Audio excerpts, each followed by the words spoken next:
So guys, अब आज का हमारा जो टॉपिक है वो नेक्स्ट चैप्टर है हमारा इलेक्ट्रोकेमिस्ट्री। इलेक्ट्रोकेमिस्ट्री हमारी केमिस्ट्री की वो ब्रांच होती है जिसमें हम लोग कन्वर्जन पढ़ते हैं, केमिकल एनर्जी को इलेक्ट्रिकल एनर्जी में कन्वर्ट करने का, और इलेक्ट्रिकल एनर्जी से केमिकल एनर्जी में किस तरीके से कन्वर्ट करते हैं। The branch of chemistry which deals with the study of conversion of chemical energy into electrical energy or a electrical energy into a chemical energy। Okay class, जैसे हमारे पास एक कंटेनर है और इस कंटेनर में हमने टू सेम और different rods को डिप करके यहाँ पर रखा हुआ है। अब अगर ये केमिकल एनर्जी को अगर इलेक्ट्रिकल एनर्जी में चेंज करती हैं या इलेक्ट्रिकल एनर्जी को केमिकल एनर्जी में चेंज करती हैं, क्या चेंजमेंट हो रहा है इसमें? इलेक्ट्रिकल एनर्जी और केमिकल एनर्जी में अगर हम चेंज कर रहे हैं तो इस प्रोसेस को हम, ये प्रोसेस जिसमें होता है उसे हम बोलते हैं इलेक्ट्रोकेमिकल सेल। इससे जो इलेक्ट्रिकल एनर्जी निकलती है उन्हें हम बोलते हैं इलेक्ट्रोकेमिकल सेल। इलेक्ट्रोकेमिकल सेल जो होती हैं वो टू टाइप्स के होते हैं। इलेक्ट्रोकेमिकल सेल टू टाइप्स के होते हैं। फर्स्ट जो हमारा होता है वो है electrolytic cell. Electrolytic cell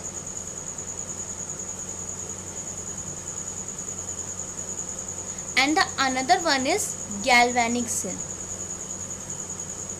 class, electrolytic cell वो सेल होते हैं जो केमिकल एनर्जी को इलेक्ट्रिकल एनर्जी में चेंज करते हैं, इलेक्ट्रिकल एनर्जी को केमिकल एनर्जी में चेंज करते हैं।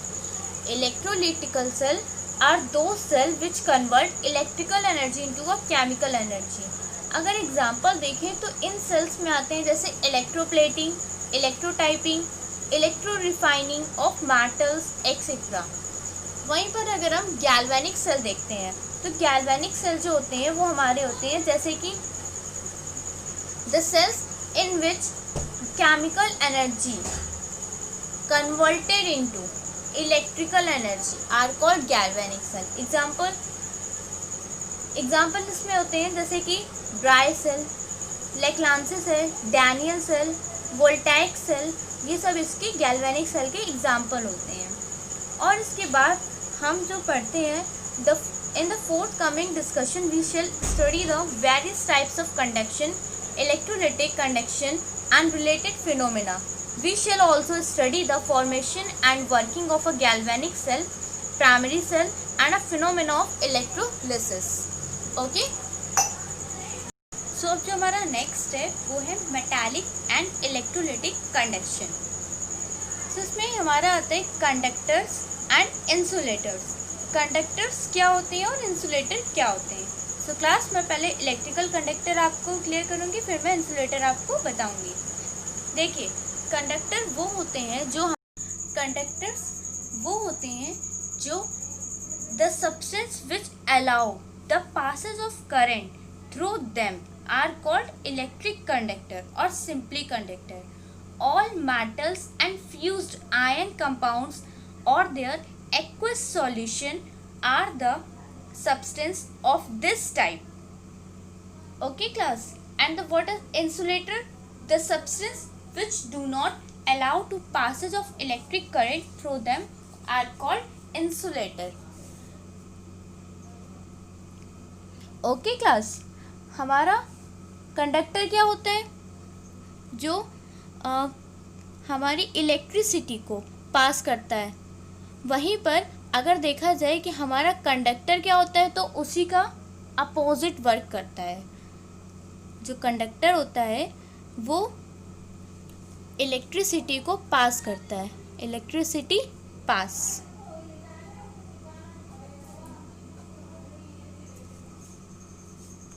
और इंसुलेटर क्या करते हैं? इंसुलेटर इलेक्ट्रिसिटी को पास नहीं करता है, don't pass electricity okay class. अब देखिए हमारा अब जो आएगा वो है क्लासिफिकेशन ऑफ इलेक्ट्रिक कंडक्टर। अब हम लोग क्लासिफिकेशन पढ़ेंगे इलेक्ट्रिक कंडक्टर का। जैसे कि electric conductors can broadly be classified into two categories. First one is metallic conductor and second one is electrolytic conductor. So पहले हम लोग metallic conductor देखेंगे। metallic conductor, what is metallic conductor? All metals, example copper, silver, aluminum, zinc, etc. and all alloy, example glass, bronze, steel, etc. conduct electricity. They possess mobile electrons which are responsible for the conduction of current by them. The phenomena of conduction of current by metals is called metallic conduction of or electronic conduction. It is only the flow of electrons which conducts current. इसमें किस चीज का flow होता है? सिर्फ electrons का flow होता है। The metallic conduction decreases with an increase in temperature. Metallic conductor की जो कैपेसिटी होती है वो डिक्रीज हो जाती है अगर उसके टेम्परेचर को हम क्या करते हैं? इंक्रीज अगर हम कर देते हैं। वहीं पर हमारा सेकेंड पॉइंट ऑफ आता है वो है इलेक्ट्रोलिटिक कंडक्शन और इलेक्ट्रोलिटिक कंडक्शन। कंडक्टर और there is conduction. The conductor which conduct electric current on account of the movement of ions. इसमें मेटालिक कंडक्टर में किस चीज़ का फ्लो होता है? इलेक्ट्रॉन्स का फ्लो होता है। लेकिन वहीं पर अगर देखा जाए तो इलेक्ट्रोलिटिक कंडक्टर में हमारा जो फ्लो होता है वो फ्लो होता है हमारे आयंस का फ्लो होता है। इसमें आयंस इसमें फ्लो करते हैं। जैसे कि हमारा हो गया KCl, NaCl, NaOH, HCl, NH4OH, ये सब इसके एग्जाम्पल्स हो जाते हैं। The electrolytic conduction increases with an increase in temperature. अगर इलेक्ट्रोलिटिक कंडक्शन का टेम्परेचर अगर इंक्रीज होता है तो इलेक्ट्रोलिटिक कंडक्शन भी इंक्रीज हो जाता है। अगर उसमें टेम्परेचर इंक्रीज हो रहा है तो उसमें इलेक्ट्रोलिटिक कंडक्शन भी इंक्रीज हो जाएगा। लेकिन मेटालिक कंडक्टर में क्या होता था कि टेम्परेचर इंक्रीज होने पर हमारा डिक्रीज हो जाता था। अब फिर हमारा आता है क्लासिफिकेशन ऑफ इलेक्ट्रोलाइट्स। सो हमारा है फर्स्ट है classification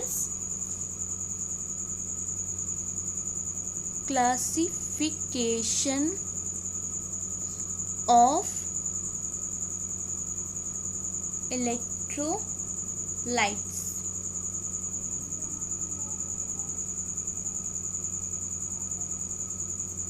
electrolytes. So the conduction of current by an electrolyte in the aqueous solution is expressed in terms of degree of dissociation और degree of ionization पर ये डिपेंड करता है। जैसे कि हमारे कुछ कंडक्शन होते हैं जो हमारे इलेक्ट्रोलाइट्स कुछ ऐसे होते हैं जो स्ट्रॉन्ग होते हैं और कुछ होते हैं इलेक्ट्रोलाइट्स जो हमारे होते हैं वो वीक होते हैं। द इलेक्ट्रोलाइट्स स्ट्रॉन्ग इलेक्ट्रोलाइट्स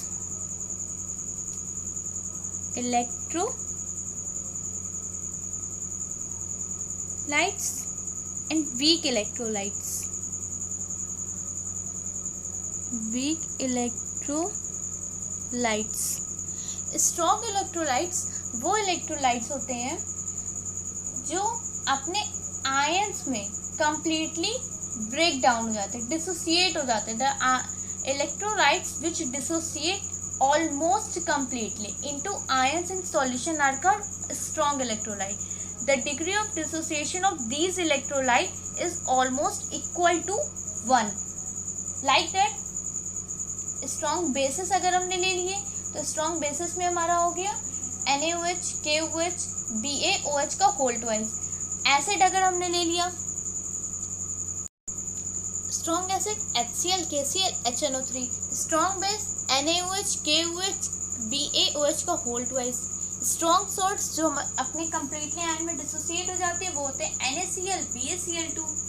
अब देखिए वहीं पर ऐसे ही हमारे आते हैं वीक इलेक्ट्रोलाइट्स। वीक इलेक्ट्रोलाइट्स वो इलेक्ट्रोलाइट्स होते हैं,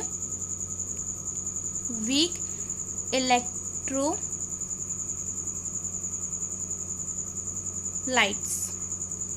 वो इलेक्ट्रोलाइट्स हमारे होते हैं जो कंप्लीटली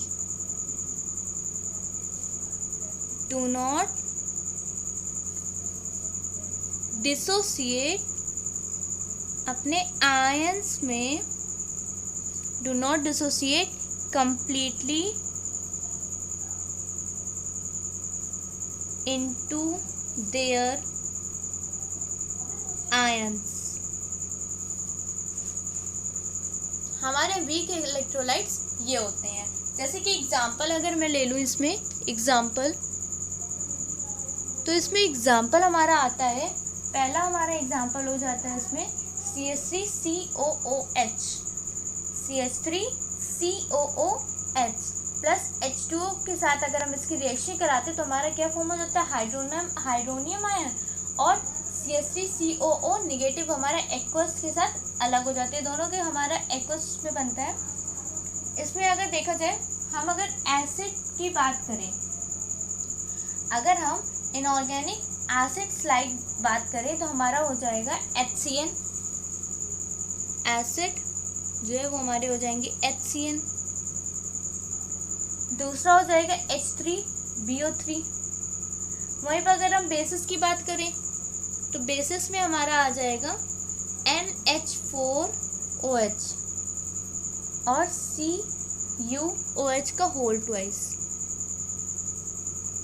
फिर अगर हम इनऑर्गेनिक सॉल्ट्स की बात करें तो हमारा हो जाएगा AgCl2 CH3COO का होल ट्वाइस और Pb। ये हमारा हो जाएगा वीक इलेक्ट्रोलाइट्स में, ये अपने आयंस में कम्प्लीटली डिसोसिएट नहीं हो पाते हैं, इसीलिए हम इन्हें बोलते हैं वीक इलेक्ट्रोलाइट्स। अब उसके बाद हमारा आता है factors which affected electrolytic conduction. The electrolytic conduction of current by an electrolytes in the fused state or in aqueous solution depends upon several factors. ये बहुत सारे फैक्टर्स के ऊपर डिपेंड करता है। जैसे कि हमारा जो फर्स्ट फैक्टर होता है वो नेचर ऑफ इलेक्ट्रोलाइट, इलेक्ट्रोलाइट का नेचर कैसा है। दूसरा जो होता है, दूसरा फैक्टर जो हमारा डिपेंड करता है वो होता है हमारा कि सॉल्वेशन ऑफ आयंस, यानी सॉल्यूट सॉल्वेंट इंटरेक्शन, जो सॉल्यूट हमारा और सॉल्वेंट के बीच का जो इंटरेक्शन होता है। पहला जैसे हमारा हो गया नेचर ऑफ नेचर, दूसरा हमारा क्या हो गया, दूसरा हमारा हो गया जो इफेक्ट करता है वो है solute solvent, solute solvent interaction. तीसरा जो है वो तीसरा हमारा आ जाता है विस्कोसिटी ऑफ सॉल्वेंट, यानी सॉल्वेंट और सॉल्वेंट के बीच का इंटरेक्शन, सॉल्वेंट और सॉल्वेंट के बीच का इंटरेक्शन, ये हमें कहलाता है विस्कोसिटी ऑफ द सॉल्यूशन, हमें ये कहलाता है ये। फिर जो हमारा नेक्स्ट पॉइंट आ जाता है वो नेक्स्ट पॉइंट है हमारा nature of solvent and concentration of nature of solvent and concentration of solution। हमारे ये 4 पॉइंट्स है जिसके ऊपर हमारा डिपेंड करता है कि उसका नेचर कैसा है, सॉलिड सॉल्वेंट के बीच का इंटरेक्शन कैसा है, सॉल्वेंट सॉल्वेंट के बीच का इंटरेक्शन कैसा है, नेचर ऑफ सॉल्वेंट और कंसंट्रेशन ऑफ सॉल्यूशन उसका क्या है। हमारी ये इन 4 पॉइंट्स पर डिपेंड करता है। और हमारा एक पॉइंट जो आता है वो है टेम्परेचर, लास्ट पॉइंट हमारा इसका होता है टेम्परेचर। ये हमारे 5 पॉइंट्स हो गए। अब देखिए मेटालिक कंडक्शन और नॉन मेटालिक और इलेक्ट्रोलिटिक कंडक्शन, ये इन दोनों के बीच में क्या होता है कि डिफरेंस पूछा जाता है। तो हमारा जो फर्स्ट डिफरेंस होता है वो मैं आपको बता चुकी हूँ कि मेटालिक में आयंस इलेक्ट्रॉन्स का फ्लो होता है, इलेक्ट्रोलाइटिक में आयंस का फ्लो होता है।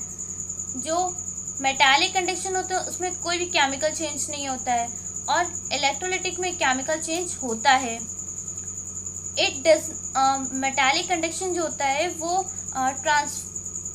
ट्रांसफ़र ऑफ मैटर को, जो मैटर्स होते हैं वो उसमें ट्रांसफ़र नहीं होते हैं। और वहीं पर अगर हम देखा जाए तो इलेक्ट्रोलाइटिक में आयंस जो है वो एक दूसरे की तरफ ट्रांसफ़र होती रहती हैं। मेटालिक कंडक्टर में अगर उसका टेम्परेचर इंक्रीज हो रहा है तो मेटालिक कंडक्शन डिक्रीज हो जाता है, लेकिन इलेक्ट्रोलाइटिक में उसका अपोजिट होता है। अगर टेम्परेचर इंक्रीज हो रहा है तो उसका इलेक्ट्रोलाइटिक कंडक्शन भी इंक्रीज होता है। तो ये कुछ पॉइंट्स हमारे जो हमारे ऐसे नॉर्मली पूछ लिए जाते हैं, 2 मार्क्स में आ जाते हैं। जैसे 2 मार्क्स का जो क्वेश्चन बनता है उसमें पूछ लिया जाता है कि कोई भी 2 पॉइंट्स लिखिए, डिफरेंस बताइए, तो मैं उसके लिए आपको ये क्लियर कर दिया है। ओके क्लास, सो अभी के लिए थैंक यू।